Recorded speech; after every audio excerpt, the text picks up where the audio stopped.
یہ ہے۔ تو قبیلہ مخزومیہ میں سے ایک عورت تھی جس کا نام تھا فاطمہ بنت اسود، اس نے چوری کر لی۔ حضور کی خدمت میں لوگوں نے کیا کیا، زید بن حارثہ حضور کے بڑے قریبی تھے، حضور کے خادم بھی تھے، منہ بولے بیٹے بھی تھے، کہ حضور کی بارگاہ میں شفاعت کون کرے، سفارش کون کرے، جا کے حضور کون کہے کہ حضور یہ بڑے قبیلے کی عورت ہے، آپ اس پہ پردہ پوشی ڈال دیں، اس کو معاف کر دیں۔ تو کہا کہ زید بن حارثہ جو ہے یہ بات کر سکتا ہے۔ حضرت زید بن حارثہ کو حضور کی خدمت میں بھیجا گیا کہ آپ جا کے بات کریں اور حضور سے کہیں کہ بڑے قبیلے کی عورت ہے، اگر معاملہ کھل گیا تو ہماری بےزتی ہو جائے گی، جیسے آج ہمارے معاشرے میں رہتا ہے، یار بڑا فلاں حاجی صاحب ہے، حاجی صاحب کے بیٹے کا یا بیٹی کا مسئلہ ہے، لوگوں کو پتہ لگا تو حاجی صاحب کی جو ہے وہ نک بڑھی جیسے، اس لیے بندے کیا کرتے ہیں، امام صاحب اور دوسرے ادھر ادھر چھپا دیتے، کوئی گل نہیں، گھر کی گل دبا دو، آج تو کوئی بات نہیں دبا لو، لیکن کل قیامت کا جب دن ہوگا یوم تبلی السرائر فما لہ من قوت ولا ناصر، کل قیامت کا دن ہوگا، اس دن تو سارے راز کھل کے تش تش بام ہو جائیں گے، وہ تو سامنے آ جائیں گے، وہ تو پھر نہ وہاں کو تو حاجی صاحب نہ سید صاحب لمبردار کوئی نہیں دیکھا جائے گا، وہاں تو جو ہے وہ وَمَن يَعْمَلْ مِثْقَالَ ذَرَّةٍ خَيْرًا يَرَهُ وَمَن يَعْمَلْ مِثْقَالَ ذَرَّةٍ شَرًّا يَرَهُ، ایک بھی اچھا عمل کیا ہوگا اس کا بدلہ بھی دیا جائے گا، ایک بھی برائی کی ہوگی اس کا اجر بھی دیا جائے گا، تو وہ تو رہے گا، کل قیامت کے دن تو سارے معاملے سامنے آ جائیں گے۔ اب زید بن حارثہ حضور کی خدمت میں گئے کہ حضور ایسا ایسا مسئلہ ہے، جب حضور کی بارگاہ میں انہوں نے سفارش کی، حضور بڑے قبیلے کی عورت ہے، آپ درگزر کر دیں، حضور کا چہرہ سرخ ہو گیا کہ اللہ نے جو حد مقرر کی ہے تم اس پہ سفارش کر رہے ہو، یہ تو اللہ کی طرف سے حکم ہے کہ اگر کوئی چوری کرے تو اس کے ہاتھ کاٹ دیں، اگر کوئی زنا کرے شادی شدہ ہو تو ان کو بیچ چوراہے پہ کھڑا کر کے اس وقت تک پتھر مارو جب تک وہ مر نہیں جائے، اور اگر غیر شادی شدہ ہو تو ان کو پھر 100 کوڑے مارے جائیں، یہ اسلام کا قرآن کا یہ حکم ہے۔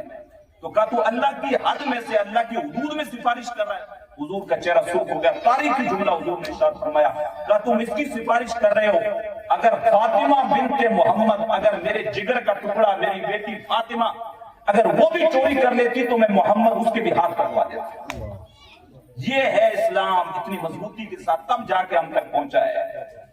اس میں چہرے دیکھ کے انصاف نہیں کیا جاتا،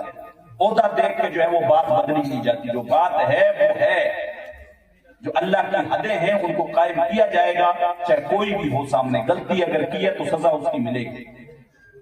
ہمارے اندر معاشرے میں بیماریاں اسی وجہ سے پھیلی کہ ہم لوگ جو ہے نا، ہمارے یہاں جیسے بولتے ہیں نا، چہرہ دیکھ کے ٹیکا نکال دیتے ہیں، بڑا بندہ ہے گناہ کر لیا سائڈ کر، کمزور ہے اس کا معاملہ معاشرے میں اچھال دو، میری غربت نے اڑایا میرے فن کا مذاق،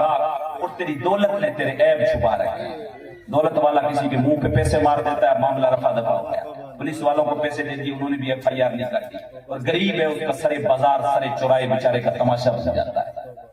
اس چیز کے اوپر ایمان رکھیں، حضور نے 12 کا من کان یؤمن باللہ والیوم الاخر،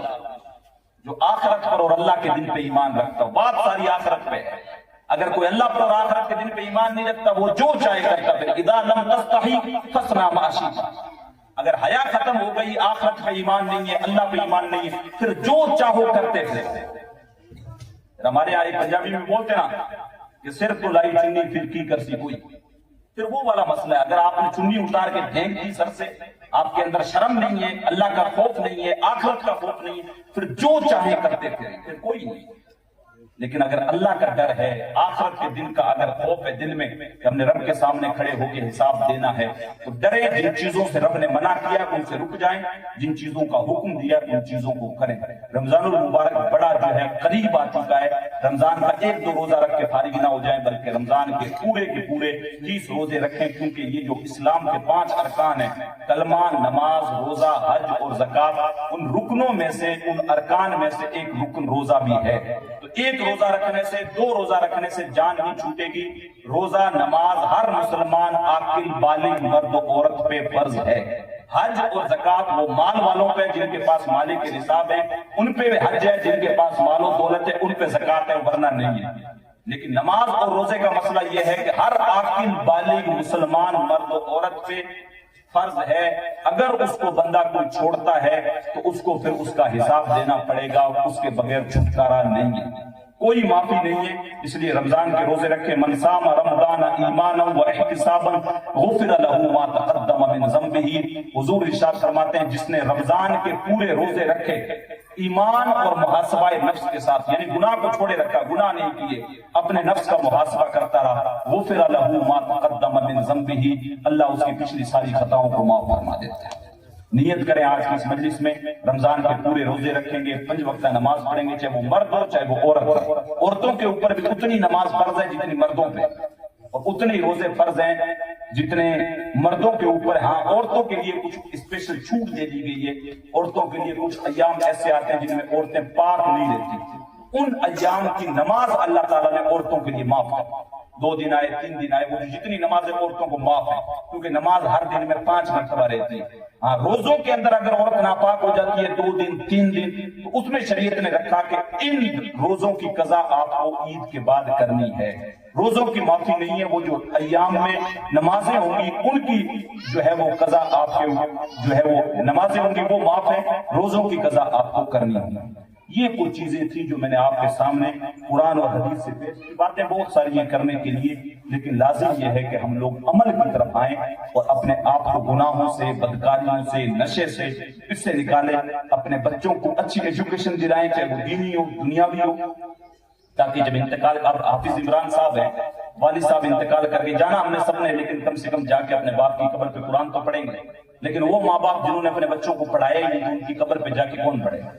وہ تو جیسے چیلوں کی فاتحہ نہیں ہوگی اس سے پہلے وراثت تقسیم کرنے کے لیے بھاگیں گے۔ اس لیے اپنی اولاد کو پڑھاؤ کہ بندہ دنیا سے چلا جائے تو کم سے کم اس کے پیچھے ایسارے ثواب کرنے والا بندہ، اور حدیث میں آتا ہے جس بندے نے جمعہ کے دن جا کے اپنے والدین کی قبر پہ سورہ یاسین پڑھی یا ان میں سے کسی ایک ہو اور اس کی قبر پہ جا کے پڑھی تو اللہ اس سورہ یاسین پڑھنے کے صدقے سے اس کی بخشش کر دیتا ہے۔